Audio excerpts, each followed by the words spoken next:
Jamaica become crime free. In Jamaica now we're Jamaican for economy. No more breed lasting. Revolution set. Eat what we grow what we eat. It is good for our economy. Welcome once again to Agrobuzz, our weekly agricultural program right here on Durain's Coffee Break, as we bring you more news and views and interviews on developments in the agricultural and agro-industrial sector. Now, recently, the Sugar Industry Authority hosted a post-crop seminar at its research division in Manchester under the theme, The Future of the Jamaica Sugar Industry, where Minister of Industry, Commerce, Agriculture and Fisheries, the Honourable Audley Shaw, reiterated government's commitment to support the revitalization of Jamaica's sugar industry. Now, in keeping with this commitment, several presentations were made looking at the way forward to include sugar production, trade and markets, a critical analysis of the challenges and opportunities and standards, packaging and regulations. So here to tell us about the standards for labeling and packaging of sugar on Agrobuzz this morning is our very special guest, Lorice Edwards Brown, Chief Executive Officer at the National Compliance and Regulatory Authority, NCRA, which is an agency of the Ministry of Industry, Commerce, Agriculture and the Fisheries. A very good morning to you, Mrs. Edwards Brown. How's the morning? Hi, good morning. The morning is good? Well, thanks for having me. Right, welcome to Agrobuzz. Now, the National Compliance and Regulatory Authority, NRCA, is a relatively new organization. I've heard the name, heard the acronyms, but tell us, what was the NCRA, why was it formed, and what is its mandate?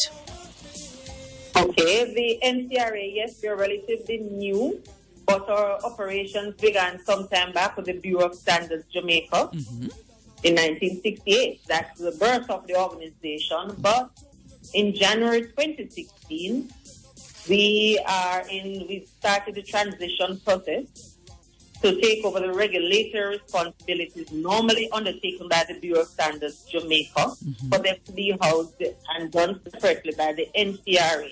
Okay. And so we are operationally separate since January 2016. We have our advisory board with Dr. David Lowe, and we're really on a mission to contribute to nation building and boost compliance with standards and regulations. Good. And what are the main functions of the NRCA?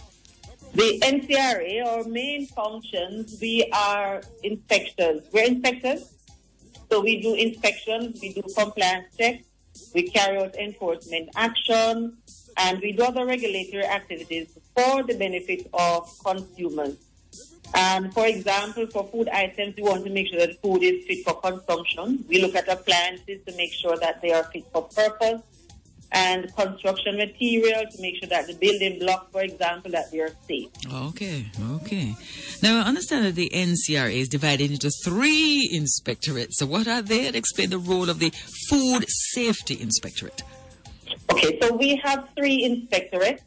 In total, we have a team of 60 energetic persons that are in 4 regional offices: Ochiria, Stav, Montego Bay, Mandeville, and we are in head office in Kingston. One of our inspectors, compliance inspectors, you'll see them at the ports of entry, and these are the inspectors that will be checking to ensure that the goods that are imported in Jamaica meet the standards specified by Jamaica. The next team is the legal metrology inspectorate, and these are the persons that you'll see them at a supermarket checking the scales to ensure that what you're paying for is what you're getting. So easy way to identify them is to look on the scales in the supermarket. Yes. You can see that sticker. It means that our team was there and we verified that the scale is correct. I'll go and look out for the sticker, definitely. Yes, please look out for the sticker. And so that is done by our team. And our other inspector is a food inspector.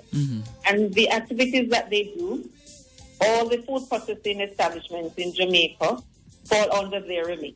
Okay. They'll go to these factories, they'll check, do the inspections there of the processes, of the food items, the raw materials, look at safety parameters, they collect samples, run these samples to the lab, analyze the test results, verify that the products are in compliance with the standards, and we assist with training and developing our stakeholder group. So students and so on are welcome to come in and sit with our team. We will share with you. And we do this island-wide. Okay. Now, in 2017, the government introduced new standards for the labeling and packaging of sugar. What are these standards and why were they introduced? The standard is called Jamaica Standard Specification for Brown Cane Sugar. That's JS 102-2016. What it means is that the government of Jamaica sought a way to improve the quality and safety parameters for the sugar that is being provided to consumers. So what are these standards? And what could consumers expect on these labels? What are we to see?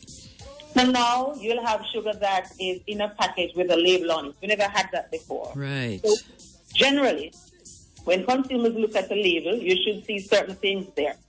The name of the product and the brand name, the content, the name and the address of the manufacturers or the distributors, the importers, or the vendors, the storage conditions, country of origin. So you want the traceable address. You want to look to see if there's a lot number, expiry date, so the marking should be on it. So that's what our consumers should look out for. This is what is new on the packages. Great. And the regulations, sanctions governing these standards, what are they?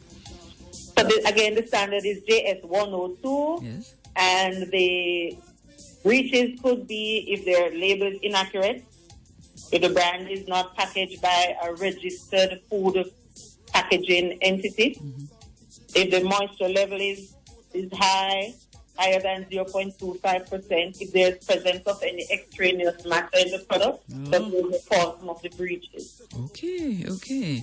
All right. So what has the response been from the consumers in this initiative? I like the part about the expiration date. That's very important to me. So what the consumers have been saying?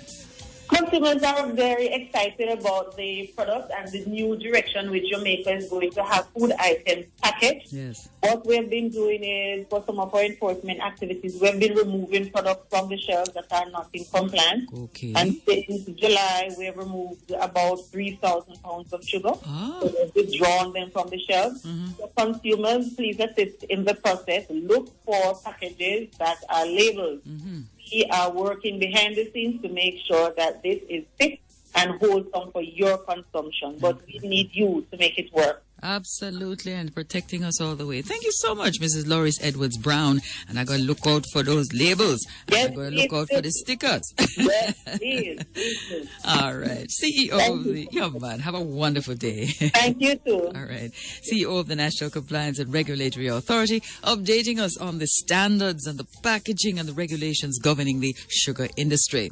Now, the ministry would like to remind all stakeholders that a pest risk analysis, PRA, must be done if a commodity has not been imported into Jamaica before, or the commodity is being imported from a new country, or the phytosanitary conditions in the country of origin has changed. So more information on what's happening in agricultural and agro industry, you'll please visit the ministry's website at micaf.gov.jm. Follow them on Twitter, check them on Facebook, and see you again next week for another Agrobuzz.